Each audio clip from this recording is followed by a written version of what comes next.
ओम शांति। ये कराची की बात है। मम्मा ऑफिस में बैठी थी। उनसे पूछा, मम्मा हम क्या पुरुषार्थ करें?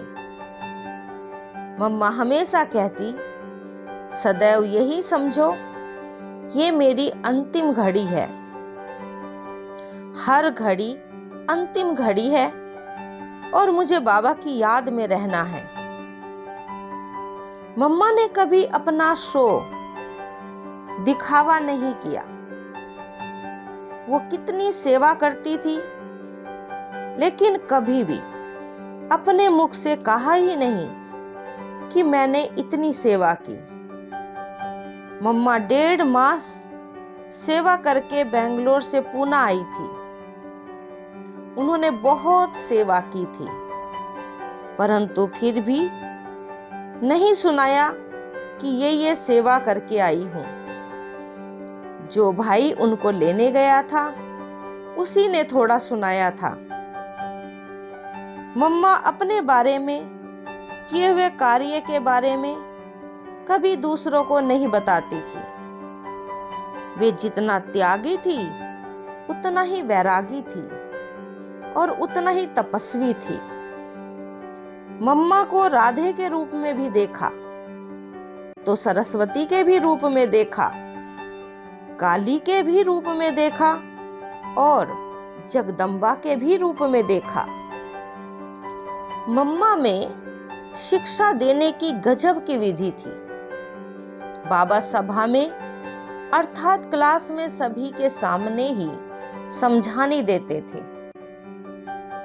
किसी को व्यक्तिगत शिक्षा में शिक्षा देनी होती थी तो उनको बाबा पत्र लिख देते थे, लेकिन मम्मा का समझाने का तरीका अलग था।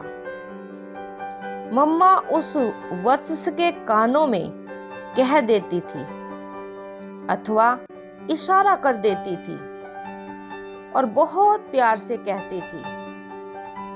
ऐसा नहीं कि किसी की सुनी सुनाई बातों के आधार पर मम्मा उसको शिक्षा देती थी। मम्मा समय देखकर उसको प्यार से समझाती थी।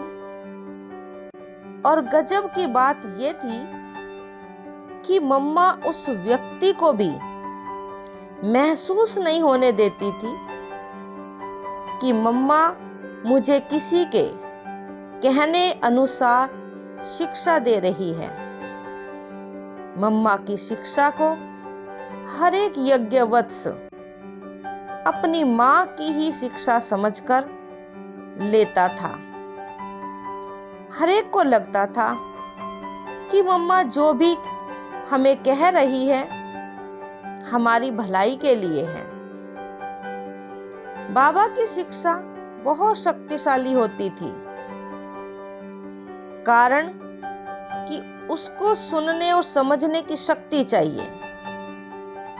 शक्तिशाली आत्मा ही बाबा की शिक्षा हजम कर पाती थी।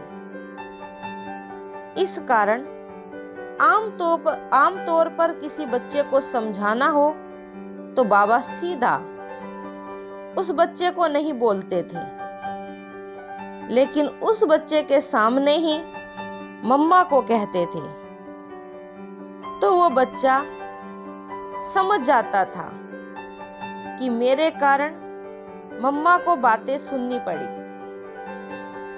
फिर वही मम्मा से अपनी गलती कबूल करता था और आगे के लिए ध्यान रखता था। ओम शांति।